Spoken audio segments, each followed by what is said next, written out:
शहर के नवरत्न कॉम्प्लेक्स स्थित डायमंड कॉलोनी के एक मकान में दो वृद्ध महिलाओं की 27 अक्टूबर को हत्या हो गई थी, जिसको लेकर बोहरा समाज में आक्रोश व्याप्त था।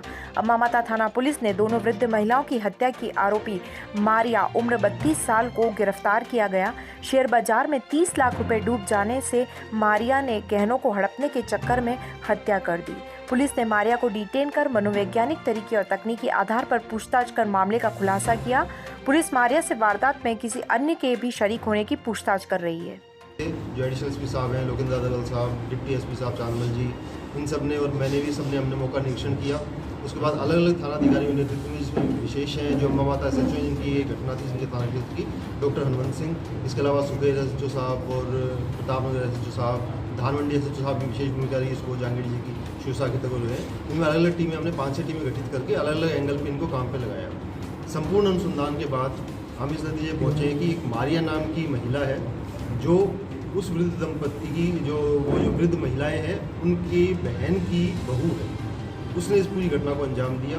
घटना में इस प्रकार था कि 23 तारीख को वो जो महिलाएं दो अकेली रहती थी यहाँ पे, उनका बेटा बाहर काम करता है और दूसरी महिला यहाँ पे अकेली रहती है। उसके बेटे या कोई पति उनका या बेटा नहीं है, वो अपनी बहन के साथ यहाँ पे आ जाती थी और ये अकेली इसमें रहती थी। इनका एक परिवार को इन्होंने रखा था जो इनके देख रेख का या छोटा मोटा घर का काम करते थे।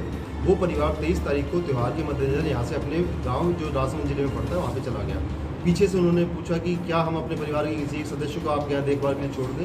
तो मारिया नाम की महिला जो इनकी बहन की बहू है, उसने बोला कि नहीं, मैं बीच बीच में देखती रहा करूँगी, कोई भी जरूरत पड़ी तो मैं इनकी सहायता कर दूँगी और मैं इनकी देखभाल कर दूँगी। इस तरह से उसने उनको भेजा।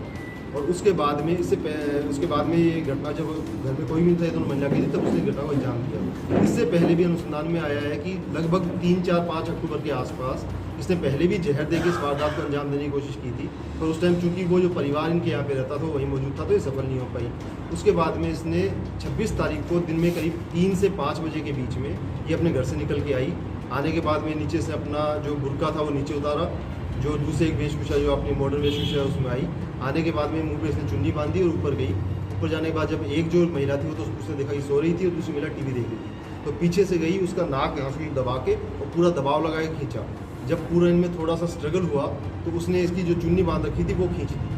जब इसको ये स्पष्ट हो गया, अब जैसे मेरा चेहरा इसने देख लिया है, तो इसने उसको उल्टा कर और जो हाथ में एक सरिया साथ में ले गई थी, जो पिछले 10-15 दिन से कैरी कर रही थी घटना के लिए, उससे उसने उसके सिर पर प्रहार किया और जिससे उसकी मृत्यु होगी। फिर ये सारा सामान वहाँ से उसने जो चूड़ियाँ पहनी हुई थी, जो जेवर पहने हुए थे वो, और जो अलमारी में इसको पता था, चूँकि घर की सदस्य थी, इसको पता था कहाँ क्या क्या रखा, वहाँ से उसने बटोरा और जाने लगी। जब ये वहाँ से निकलने लगी तो उसकी जो दूसरी मौसी थी वो भी जग के सामने आ गई। जब सामने आई तो इसके पास कोई चारा नहीं था, इसने उसको भी उसी तरीके से पहले धक्का दे के नीचे गिराया, उसके ऊपर बैठने में उसका गला और जोर से दबाया और उसके हाथ में जो सरिया था उससे उसके भी सिर पर प्रहार किया।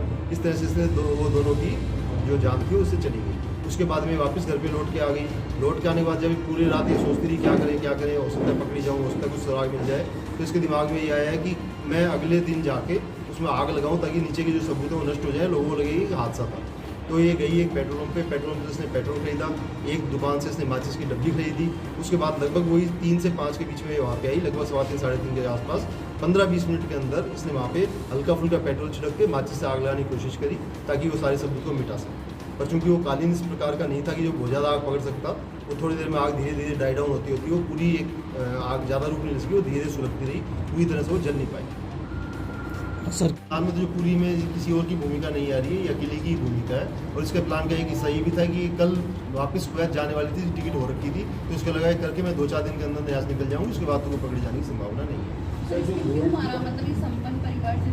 ये बहुत संपन्न परिवार से नहीं है। हमने जब इसका बैकग्राउंड चेक किया तो इनके जो पति वहाँ पे काम करते हैं उनकी कमाई बहुत ज़्यादा नहीं है और फिलहाल कोई 30 लाख का करीब का उन पर कोई घाटा भी ऐसा हुआ बताया है। प्लस ये लड़की जो थी खुद भी ट्रेडिंग टाइप का काम करती है, डे ट्रेडिंग का, और गोल्ड लेने की इसको पिछले कुछ समय से ये लत टाइप की जो आप मान सकते हैं वो भी लगी।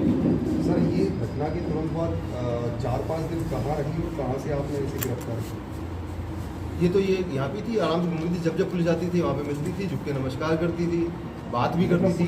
जिस दिन जब मैं पहली बार गया था मौके पे 27 तारीख की रात को, तो मैंने इसे ही पूछताछ की थी। वहीं थी, कहीं नहीं गई, वहीं आसपास अपने घर में जैसे रहती थी। इसने ऐसा कोई काम नहीं किया जिससे इस पर कोई शक हो। जब बाकी लोग भी जाते थे, चूँकि ये एकमात्र ऐसी सदस्य थी जो उन 23 तारीख से 27 तारीख के बीच में जिस पे उन बुजुर्गों की देखभाल की जिम्मेदारी थी, तो ये कहीं इधर उधर नहीं गई ताकि कोई पूछे मारिया कहें, उसको बयान लेना, कुछ बातचीत करनी हो तो चल सके। तो वहीं नॉर्मल अपने रूटीन जो डेली रूटीन था उसमें वो काम करती थी। तो गोल्ड की रिकवरी गोल्ड का भी पता चला है, रिकवरी अनुसंधान में से करीब करीब जो आकलन है 12 लाख करीब का, इसका कुछ पूरा ये बता रही है। बाकी जब अनुसंधान होगा तब उसे पता चलेगा।